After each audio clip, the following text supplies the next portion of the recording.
Chapitre 18. Marc. J'ai reçu la vie comme une cicatrice. Lautréamont.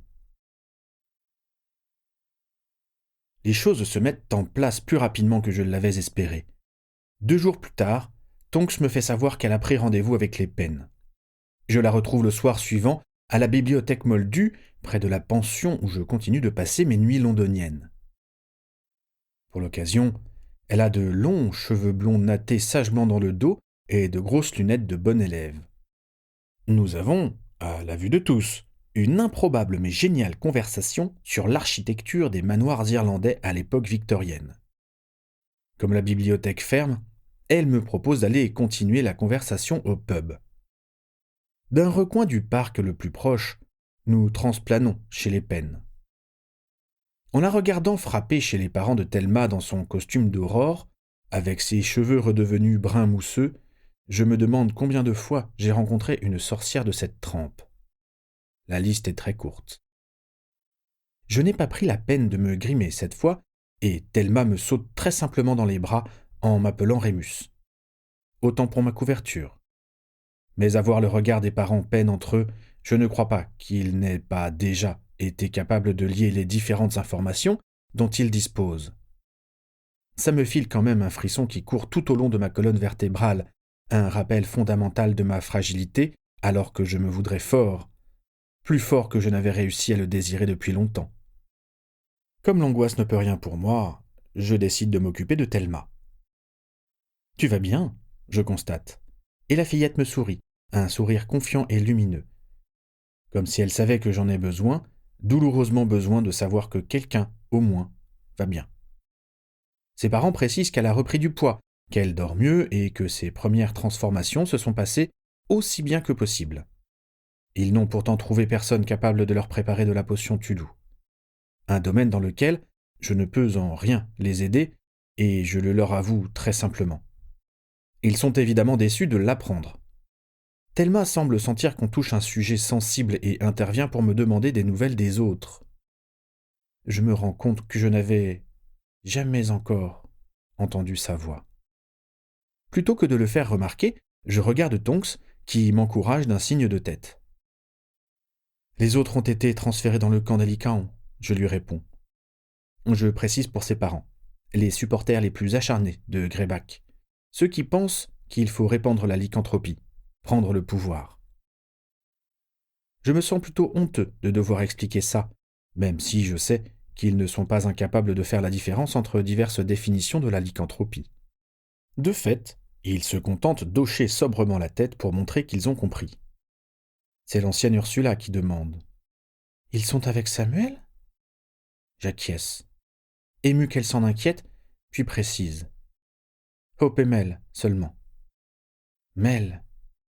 Mel et Samuel, ils ne s'aiment pas, elle commande sobrement. Je ne peux que lui donner raison, et le constat est douloureux. On n'est pas loin de la question que je suis venu poser, car qui d'autre que moi peut la poser? Pourtant je n'ose pas.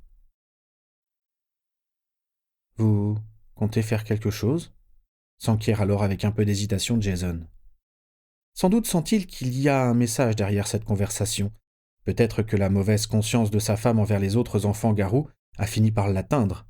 Je décide que cette deuxième hypothèse est plus prometteuse pour notre projet. Je veux lui répondre, mais Nafadora, qui a peut-être senti l'ampleur de mes hésitations, prend l'initiative. Nous savons que les enfants ne sont pas traités convenablement dans ce camp. Encore moins que là où a vécu Thelma. Elle précise. Nous aimerions les sortir de là. C'est sobre et simple. Évident. Je l'admire de savoir dire cela si directement. Il me semble que jamais j'en aurais été capable. Mais qui s'occupera d'eux après? Vous? Enquête Marie en se tournant vers moi et non vers Nymphadora. Et je me sens démasqué, exposé, finalement plus démuni que face à des lycans soupçonneux. Trop d'humanité, je me dis confusément. Je me contente d'un geste flou parce que ma position sur le sujet n'est pas plus claire. Le fait est que nous avons évoqué la question avec Tonks seulement pour conclure que le plus important était de les sortir du camp. Eh bien, c'est tout le pourquoi de notre visite, enchaîne courageusement Nymphadora à ma place. Vous avez bien compris que le rôle de Rémus, il prend des risques énormes. Cette opération risque de le griller durablement auprès des Lycaons. Ce n'est pas la question, j'objecte. Bien sûr, je n'ai aucune sécurité matérielle à apporter aux gamins. Bien sûr, je risque ma vie pour l'ordre. Mais même si ce n'était pas le cas, où est la maison accueillante, le cadre stable dans lequel je pourrais m'occuper d'eux? N'ai-je pas déjà tant de mal à assurer ma propre survie? Ne suis-je pas totalement dépendant matériellement de la sympathie de l'ordre, du salaire de Pharos, tous deux aussi irréguliers que mes services? Si, Rémus, c'est une bonne partie de la question, conteste sévèrement Tonks sans même me regarder. Je suis pas loin de fulminer, je crois, mais personne ne me regarde. Il n'est pas raisonnable dans ces conditions, pour l'instant, qu'il les prenne directement en charge lui-même, elle conclut. Je ravale le sarcasme qui me ferait demander si elle envisage vraiment qu'un jour je puisse constituer un tuteur acceptable pour des enfants dont les besoins sont si importants. D'abord, parce que je pense aux enfants eux-mêmes, à leurs intérêts. Ensuite, parce que je pressens qu'elle ne voudrait pas l'entendre. Pendant que je ressasse ma mauvaise humeur, Jason Penn comprend. Vous voudriez que nous nous occupions d'eux? Je ne veux pas le regarder parce que je ne veux pas perdre trop vite espoir. Je regarde plutôt Nymphadora. Après tout, c'est elle l'optimiste, la combattante. C'est son idée qu'il pourrait accepter. Elle me paraît prudente quand elle acquiesce doucement. Rémus pour... Elle commence. Puis, elle change de stratégie. Vous m'aviez dit que vous cherchiez quelqu'un qui pourrait vous aider, vous donner des conseils sur la lycanthropie, aider votre fille à mieux la vivre. Rémus a été professeur à Poudlard. Mon curriculum vitae me paraît un peu surfait, mais les Penn me regardent d'un œil neuf, même Thelma. La puissance de Poudlard semble commencer avec le nom. Vous accepteriez? Me demande de nouveau Marie, qui ne m'a jamais réellement quitté des yeux. En échange de votre accueil pour Mel et Hope, je confirme sobrement. Mel et Hope, ici? S'enthousiasme immédiatement Thelma. Une pension pour enfants garous, en quelque sorte, s'amuse Jason, en faisant quelques pas dans la pièce. Il regarde sa femme, un temps à la fois court et long, et acquiesce. Avant que vous ne vous engagiez, intervient Tonks, vous devez mesurer que vous mettez votre famille en danger. Je crois que nous commençons à être bien organisés pour les transformations, l'informe Marie. Avec un peu d'agacement, il me semble, comme si elle avait déjà ce sentiment que les sorciers ne peuvent pas totalement comprendre la lycanthropie. Ce n'est pas la question, les garous vont les chercher, insiste Dora. Il y a un silence, puis Jason demande. Le ministère va nous protéger? Là, je dois me retenir de ne pas fermer les yeux. Leur mentir me paraît monstrueux.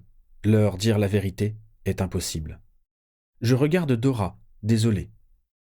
Son visage est fermé, insondable, très black. Elle affronte la réalité avec un courage exemplaire. Ce n'est pas une opération officielle du ministère, elle leur avoue. Ils sont silencieux. Dora cherche mon regard. J'essaie de faire bonne figure, même si je ne sais pas quoi dire.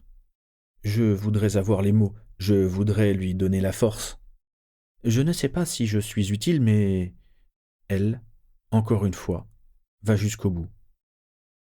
Vous avez déjà entendu parler de l'ordre du Phénix?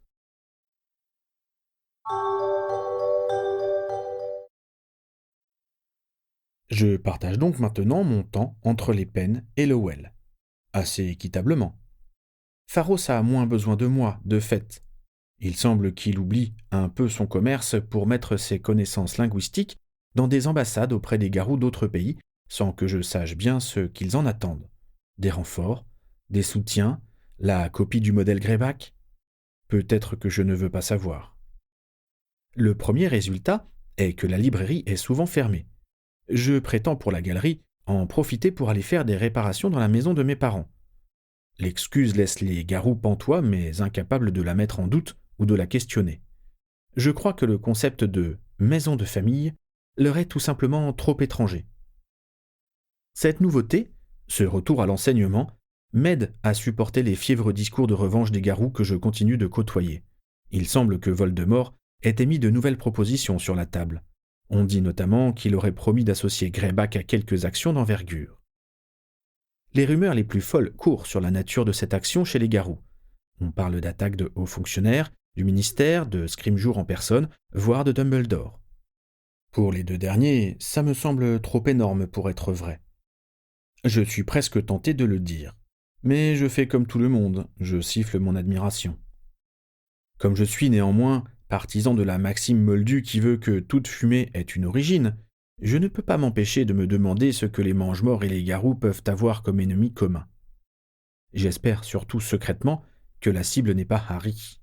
Je ne crois pas au-delà des capacités de sa saleté des ténèbres de pondre une raison pour les garous de détester Harry Potter. Son nom n'est jamais cité, mais l'idée me hante de manière tenace. Je prends donc finalement sur moi d'écrire à Nymphadora pour lui demander si Harry prenait des risques ces temps-ci. Dans sa réponse, où elle moque très clairement mon euphémisme, elle m'affirme aussi qu'il est suffisamment occupé par la direction de l'équipe de Quidditch. Gryffondor semble néanmoins pourtant, d'après elle, assez mal parti pour la coupe. Une mystérieuse mission que lui aurait assignée Dumbledore, et, d'après elle, encore un béguin naissant pour Ginny. Rien d'officiel, mais j'ai toujours eu un cinquième sens pour ces trucs-là, ajoute-t-elle à la fin de sa lettre. Rien ne peut plus me rassurer que la présence de Dumbledore auprès de Harry, quelle que soit la mission, et je décide que je ne peux rien faire de plus sur ce chapitre. Tout cela me laisse du temps pour Thelma. Je m'étonne à chaque visite de combien elle a tout de suite accepté mon retour dans sa vie. La première fois, elle a écouté mes explications sur mon rôle d'espion dans les camps avec beaucoup de gravité, mais sans aucune émotion visible. Je me suis demandé, avec ma paranoïa habituelle, si elle ne l'avait pas, en quelque sorte, toujours su. Après quelques visites, elle m'a confié que cette quasi-année dans les camps de Greyback ne lui semblait pas totalement réelle, pas plus que la guerre dont ses parents parlaient ou que mes histoires d'espionnage. Des fois, je me dis que je ne suis pas parti, que j'ai fait un rêve, que tout ça n'existe pas. Le camp, les gens, là-bas, pas vraiment, m'explique-t-elle avant de remonter la manche de sa chemise. Sur son avant-bras, la marque est immanquable, terriblement grande, des dents de garou adulte, sur son bras d'enfant. Elle ne partira pas.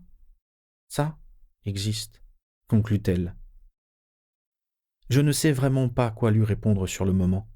Pourtant, elle attend, sage et attentive. Elle attend une réponse.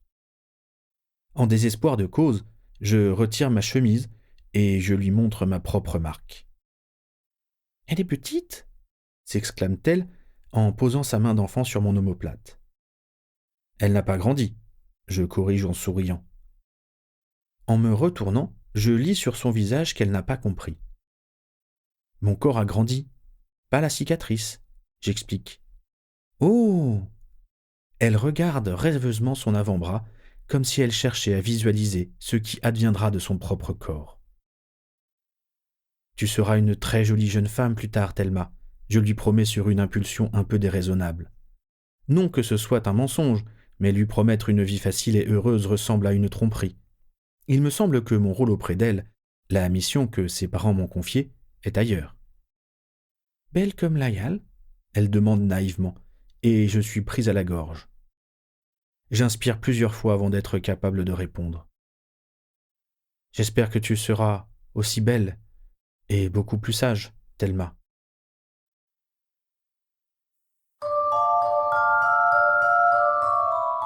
Que faisons-nous ensemble, Thelma et moi ? Eh bien, essentiellement de grandes promenades dans la campagne autour de la maison de ses parents. Nous allons beaucoup en forêt, et elle m'apprend à faire moins de bruit et à poser des pièges. J'ai expliqué à ses parents que ça me paraît une très mauvaise idée de nier totalement ce que les camps lui ont enseigné, la survie. Je ne sais pas ce qu'ils en pensent réellement, mais ils ne s'y sont pas opposés. Dans la forêt, on documente la diversité des arbres et des oiseaux.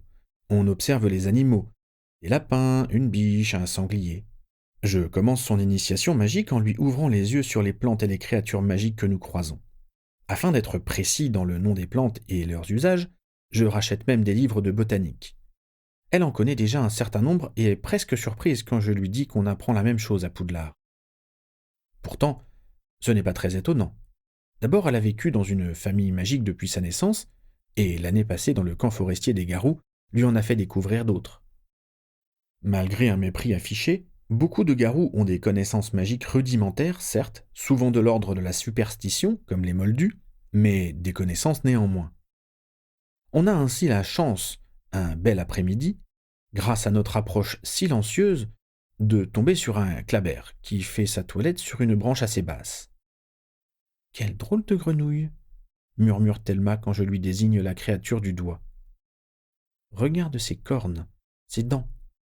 Tu as déjà vu une grenouille avec des dents ?» J'objecte tout aussi discrètement. Elle fronce le nez. « Ça sent autrement aussi, elle reconnaît. » Ça me fait toujours bizarre quand elle fait si simplement référence au sens lycanthrope, mais j'opine. L'odeur du clabère est bien sûr différente de celle d'autres animaux des bois. Ses dents sont effilées comme des rasoirs, je continue. C'est pas gentil alors. Elle décide avec une légère grimace. Ni gentil ni méchant, c'est très agile, tu vas voir. Je fais délibérément un pas en avant pour faire peur à la créature et une large pustule rouge écarlate apparaît sur son front. Je frappe des mains et elle se met à clignoter. Le clabère interrompt sa toilette, étire ses bras immenses et disparaît en 3 mouvements dans les frondaisons. « Ça se mange ?» demande Thelma pratique. « Pas que je sache, » je souris. Les sorciers les capturent parfois à cause de cette pustule rouge. « Ils trouvent ça rigolo ?» Elle s'étonne franchement. Je me rends compte, pas pour la première fois, combien elle trouve les amusements futiles. Je ne sais pas réellement si on peut mettre l'intégralité de ce comportement sur le compte de son expérience de lycanthrope. Mais je ne peux pas m'empêcher de trouver ça un peu triste. En fait, si nous n'avions pas fait tant de bruit, je réponds, le clabère ne se serait pas inquiété de notre présence. Nous sommes magiques, comme lui. Je trouve important de lui répéter qu'elle appartient à un monde magique plus large que les Garous. Il me semble d'ailleurs qu'on devrait le répéter à beaucoup de sorciers, et non leur donner l'impression que leur supériorité technique, somme toute récente, leur donne des droits infinis sur les autres créatures. Thelma me ramène au moment présent. Et ils en font quoi, alors, les sorciers ? Nous, eux, toujours. Ça me serre le cœur, mais nier la barrière serait sans doute lui mentir. Les clabères ont la capacité de détecter les moldus, les animaux comme les humains. Je lui apprends. Oh, d'accord, comprend Thelma, avec un intérêt nouveau.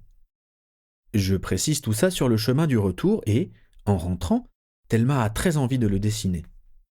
Elle fait un portrait plutôt ressemblant et écrit la date et le lieu de notre observation. Quand je veux le coller dans le cahier où nous collectionnons nos trouvailles, elle a l'air songeuse, presque réticente. Je lui demande si elle veut l'offrir à sa mère. Je me rappelle qu'enfant, j'aimais ramener un souvenir de mes journées d'école à la mienne. Mais elle secoue la tête en signe de dénégation. « À Poudlard, ils en ont des clabères ?» elle demande. La question me surprend. « Tu veux dire, dans la forêt qui entoure le château ?» « Tu as dit qu'ils étudient les créatures magiques, non ?» Elle souligne sans répondre à ma question. « Oh oui, je ne me souviens plus si le clabère est réellement au programme, sans doute, oui. Pourquoi ?»« Je pourrais leur envoyer mon dessin, alors ?» Elle dit un peu rêveusement. « À qui ?»« À Rosalba et Swann, mes sœurs ?» Elle explicite avec une petite grimace, et je suis en alerte. « C'est une bonne idée, » je réponds avec précaution. Ces 2 sœurs sont un peu abstraites pour moi, malgré les photos qui sont en bonne place sur la cheminée du salon. Moi-même, je suis enfant unique et je n'ai connu que 7 brèves années l'idée de fraternité. Je ne m'étendrai pas sur les résultats. Je suis surtout curieux de savoir comment les peines abordent la question. Thelma hausse les épaules et puis raconte. « On est allé les voir un week-end, au village à côté de l'école. Que des sorciers !» Elle devait être contente de te voir. J'essaie d'être enthousiaste, même si je sens bien que quelque chose ne va pas. Je ne sais pas, elle me répond. Je me tais parce que je ne trouve rien de mieux à faire, et elle finit par reprendre. Papa leur a dit, il leur a fait promettre qu'elle n'en parlerait à personne. Il leur a dit, je répète. Je ne suis pas foncièrement étonné. Jason Penn a déjà montré son courage dans ce domaine. Mais c'est un risque supplémentaire de confier un secret aussi gros à des gosses aussi jeunes. Juste après avoir pensé ça, je me rappelle que James et Sirius étaient plus jeunes encore quand ils avaient découvert ma condition et qu'ils ne l'ont jamais dit à personne. Enfin, James ne l'a jamais fait parce que quand Sirius a envoyé Rogue à ma recherche, voulait-il le dire? Il a toujours prétendu le contraire, mais une partie de moi ne l'a jamais totalement cru. Loin de mes souvenirs doux amers, Thelma, elle, se contente de hausser les épaules. Je n'étais pas là, elle explique. Il m'a dit que je ne devais pas m'inquiéter, qu'elle savait. Bien, je commande sobrement. Je voudrais tellement. Elle reprend avec une animation nouvelle, mais sa voix se brise, et elle chuchote le second. Tellement. Je ne suis pas suffisamment cruel pour l'obliger à mettre des mots sur les choses qu'elle sait déjà qu'elle pourrait perdre. Je ne sais pas réellement pourquoi, mais j'ai même envie de laisser une chance à Rosalba et Swan Penn.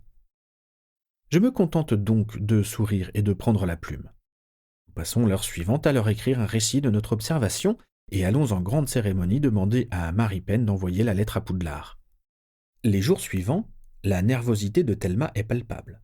Bizarrement, peut-être, ça décuple mes efforts de pédagogie. Heureusement, la réponse des sœurs ne met pas plus de 3 jours à arriver. Elle est écrite par l'aînée, mais signée aussi par la cadette. D'abord, Thelma n'ose pas l'ouvrir. Finalement, elle me l'attend comme si c'était une des histoires que je lui pioche dans la bibliothèque de ses parents tous les soirs. « Tu veux que je lise ?» Elle acquiesce. J'obtempère.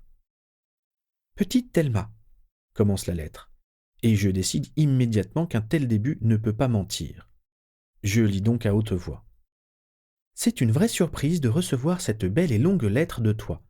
Nous espérons que c'est la première d'une longue série, surtout si à chaque fois tu peux nous fournir un sujet d'exposé pour le cours de soins aux créatures magiques. Je note in petto qu'elle ne parle pas de défense contre les forces du mal. Je ne sais pas si Thelma notera la distinction, mais moi, elle me touche. Ton professeur a l'air très intéressant, on t'envierait presque Swan et moi. Et ton dessin est vraiment très beau. On espère qu'on pourra se joindre à vous et aller voir ce Claber pendant les prochaines vacances. On n'en a jamais vu en vrai. Il y a tant de choses qu'on doit faire ensemble. Rosalba et Swan. Le sourire de Thelma me guérirait presque de mon angoisse. Et il faut ça, vu combien l'attente du moment où le sauvetage de Hope et Mel sera possible se poursuit, au-delà du supportable.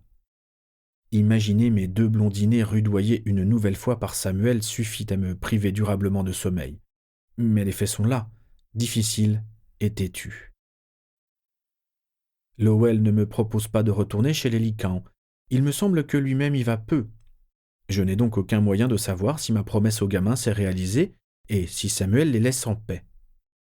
Tonks est débordé par les missions du ministère et de l'ordre et aurait bien du mal à monter une autre opération secrète. Lors d'une de nos rencontres faussement fortuites, elle me confie qu'elle cherche encore la bonne façon de parler de notre projet à Shacklebolt. « Tu crois qu'il ne nous aiderait pas ?» Je m'étonne. « Je crois que tu sous-estimes sa prudence. » Elle répond avec précaution. « Ce qui veut dire quoi ?» Je m'agace. Elle soupire. « Il ne trouve pas que le bilan soit bien glorieux. On a presque foutu en l'air ta couverture. On n'a même pas pu faire passer ça dans nos résultats à la division. Je ne suis pas sûr que le sauvetage des autres gamins serait sa priorité. » Elle énumère sans oser me regarder. Elle, qui assène la vérité aux peines, qui traque les mages noirs et qui m'embrasse quand je m'y attends le moins, elle semble gênée de partager avec moi les réticences de Kingsley. Je souris malgré la gravité de ce qu'elle m'apprend. Comme elle ne me regarde toujours pas, ça ne change rien. « Ce n'est pas la moitié d'un aurore, celui-là, hein ?» je commente, plus gentiment que précédemment. Elle soupire de nouveau. « Il te tient pour responsable ?» Je m'inquiète. Elle hausse les épaules. « C'est compliqué avec Kingsley. À la fois, il a de grandes exigences envers moi, et j'ai appris beaucoup avec lui, et à la fois, il a un côté grand frère, il veut me protéger. » « De quoi ?» Je demande presque à mon insu. Nouveau haussement d'épaule. De Dawlish qui ne me supporte pas et guette mes moindres faux pas, de ma propre capacité à me mettre dans des ennuis que je ne sais pas surmonter, de ma témérité et de mon impulsivité, sans parler de ma maladresse congénitale. J'ai la gorge plutôt sèche en entendant cela. Comme si quelque chose manquait, mais cette chose arrive. De toi aussi. De moi? Je répète stupidement. Est-ce que je ne le sais pas? Est-ce que même je ne l'attendais pas? Il voudrait que je t'oublie. Elle énonce d'une voix sans émotion, comme si elle parlait de quelqu'un d'autre. Tonks. Oui, je sais, toi aussi tu voudrais que je t'oublie. Elle enchaîne en détournant les yeux. Je voudrais que tu rencontres quelqu'un qui te mérite. J'essaie. Inutilement, je le sais, mais la laisser se dévaloriser comme cela m'est insupportable. Elle a un rire sans joie. C'est vrai que tu ne fais pas beaucoup d'efforts pour me conquérir. Qu'est-ce qu'on peut répondre à ça? Mais on s'égare, hein? Elle reprend dans le silence qui s'étale comme de l'huile, lent et lourd. Ce que je veux dire, c'est qu'on a besoin de lui, mais qu'il faut que je trouve le moyen de lui faire envisager les choses de notre façon. C'est un Aurore, Lupin. Il accepte les pertes de la guerre. Toi aussi tu es Aurore, je remarque. Moi? Elle a un sourire en biais, comme si elle se moquait de ses propres raisons. Moi, je sais que ces pertes-là sont inacceptables pour toi. J'ai toujours su qu'elle faisait cela en partie pour moi. Je sais même que j'ai compté sur ça en allant la voir. Mais l'entendre énoncer aussi clairement, sans une part d'ombre qui pourrait me permettre de croire qu'elle se sent fugacement responsable des suites du sauvetage de Thelma est agaçant, déroutant, douloureux. Je ne sais pas exactement quel sentiment domine, mais ma gorge est sèche. Tonks, je ne veux pas, je commence. Elle lève les yeux au ciel. Tu ne veux pas que je sois amoureuse de toi? On le sait. Tu ne veux pas que je sois malheureuse? C'est à ton honneur. Elle assène en prenant soudain une distance physique par rapport à moi. Mais tu ne peux pas m'empêcher de participer à cette guerre, de prendre les risques que je veux prendre et pour les raisons qui sont les miennes. Sa voix se brise, et je ne peux que me sentir désolé de tant de souffrance. Dora. Je veux prendre son bras, elle se dégage et ne me laisse pas une seule occasion de la faire revenir sur ses pas.